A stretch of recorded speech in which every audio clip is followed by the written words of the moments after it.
Assalamualaikum warahmatullahi wabarakatuh.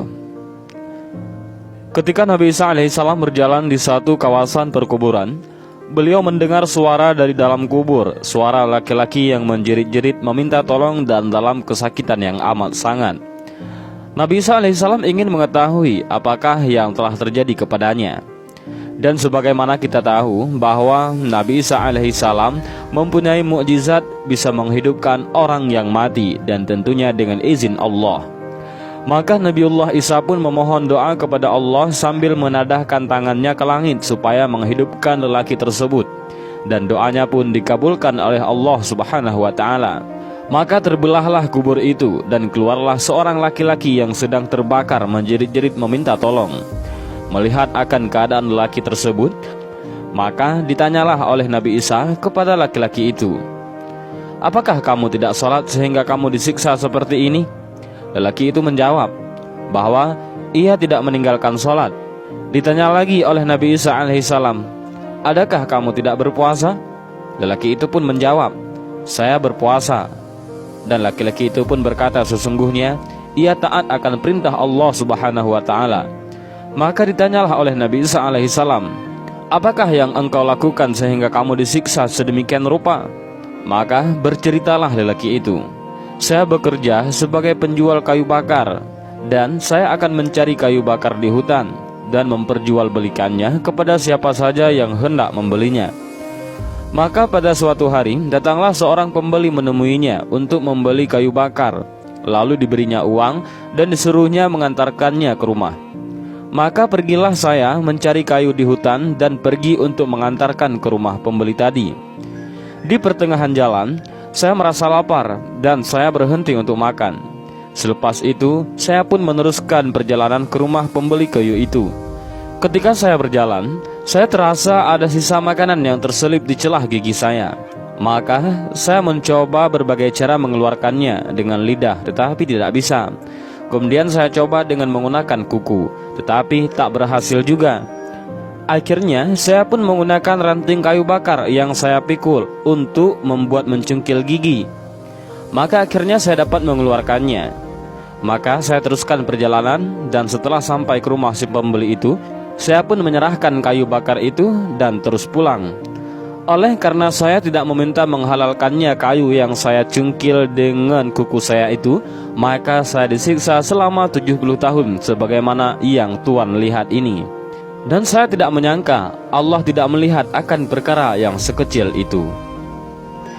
Dan alangkah baiknya kita mengambil ikhtibar dari riwayat kisah ini.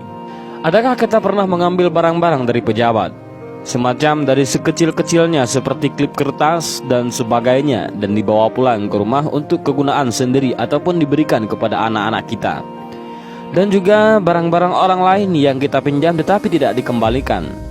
Sesungguhnya takutlah kita akan azab Allah, karena mati itu adalah benar. Azab neraka itu adalah benar. Azab kubur merupakan salah satu sanksi Allah subhanahu wa ta'ala bagi mereka yang selama hidup di dunia melakukan tindak perbuatan dosa.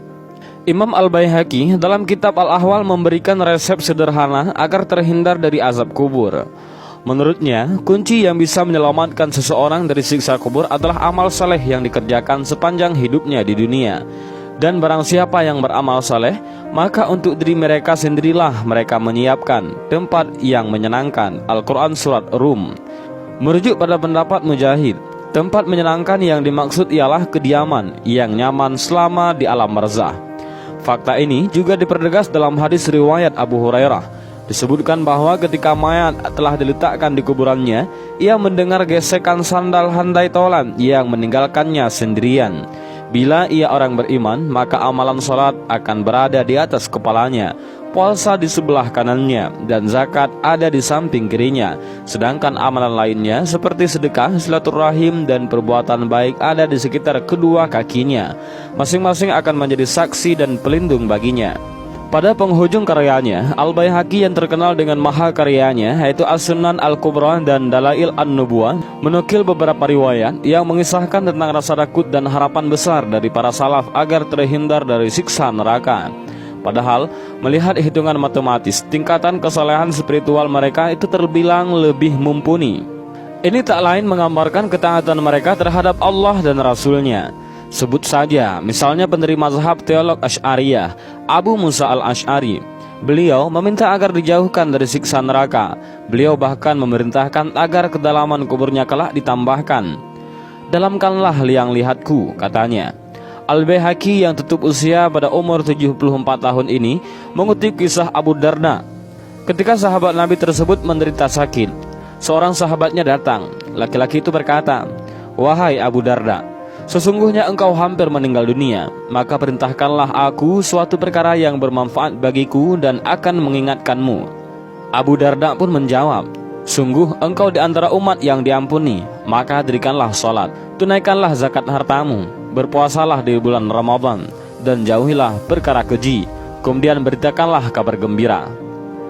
Merasa tidak puas, lelaki itu pun bertanya ulang. Abu Darda membalas dan memintanya duduk dan merenungkan perkataannya. "Bayangkan ketika engkau berada di hari, tatkala tak ada lagi ruang kecuali liang lahat yang luasnya 2 hasta, sedangkan panjangnya 4 hasta. Keluarga yang konon tak bisa berpisah denganmu, hari itu meninggalkanmu sendiri.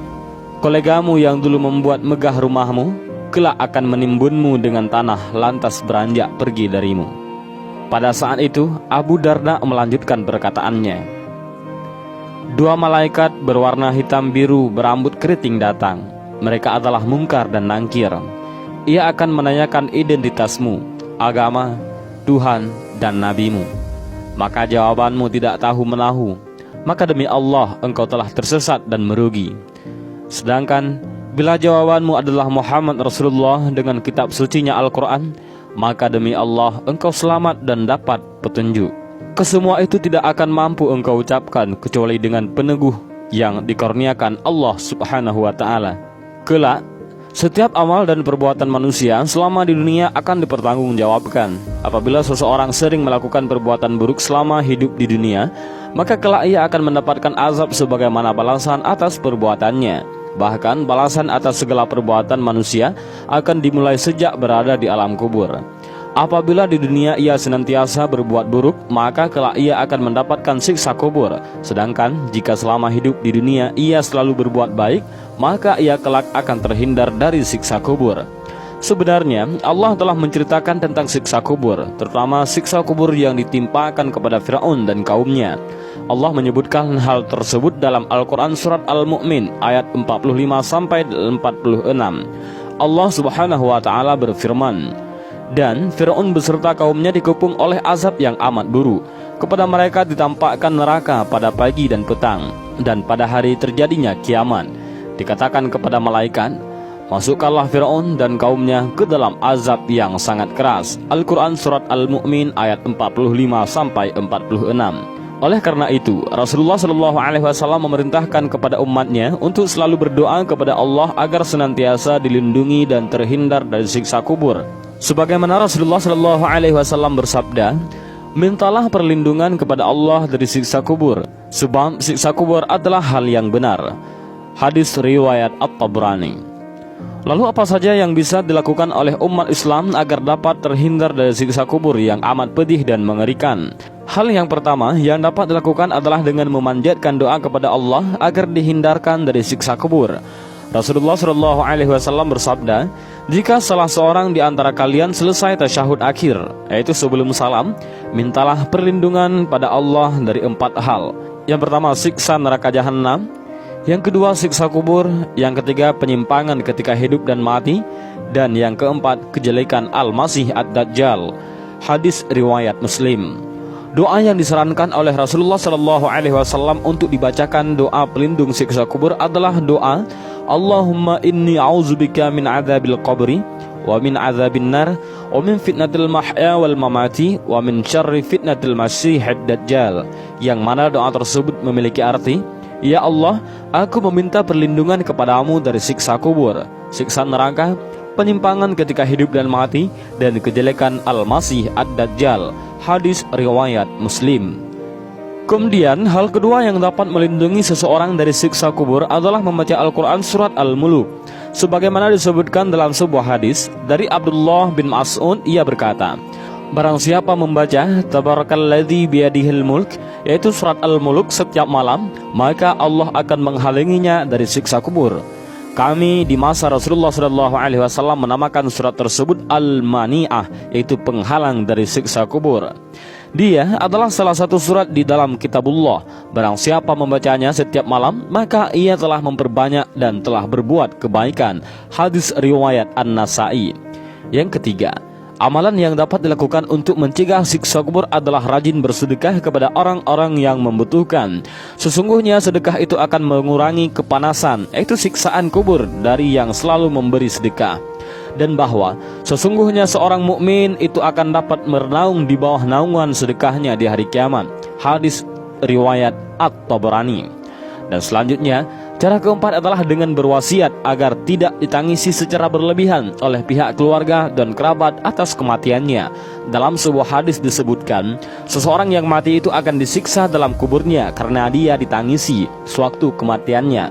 Sebab itu, wasiatlah di waktu hampir kematian agar keluarga tidak ada yang menangisi dengan cara menampar-nampar pipi dan mengoyak-ngoyakkan baju, sebagaimana bentuk rasa kehilangan yang dalam atas kematiannya. Akan tetapi, tidaklah mengapa kalau menangis biasa saja. Hadis riwayat Al-Bukhari dan Muslim. Dan itulah 4 hal yang sebenarnya dapat melindungi seseorang dari pedihnya azab dan siksa kubur yang begitu mengerikan. Keempat hal tersebut adalah dengan membaca doa yang diajarkan Rasulullah SAW, membaca surat Al-Mulk, memperbanyak bersedekah, dan berwasiat agar tak ditangisi secara berlebihan saat meninggal. Dengan demikian, semoga umat Islam dimanapun berada dapat terhindarkan dari siksa kubur yang sangat mengerikan. Dan inilah sedikit kisah tentang orang yang disiksa selama 70 tahun karena kesalahannya yang kecil, dan cara bagaimana kita terhindar dari siksa kubur itu. Mudah-mudahan video ini bermanfaat. Wallahu a'lam bishawab. Assalamualaikum warahmatullahi wabarakatuh.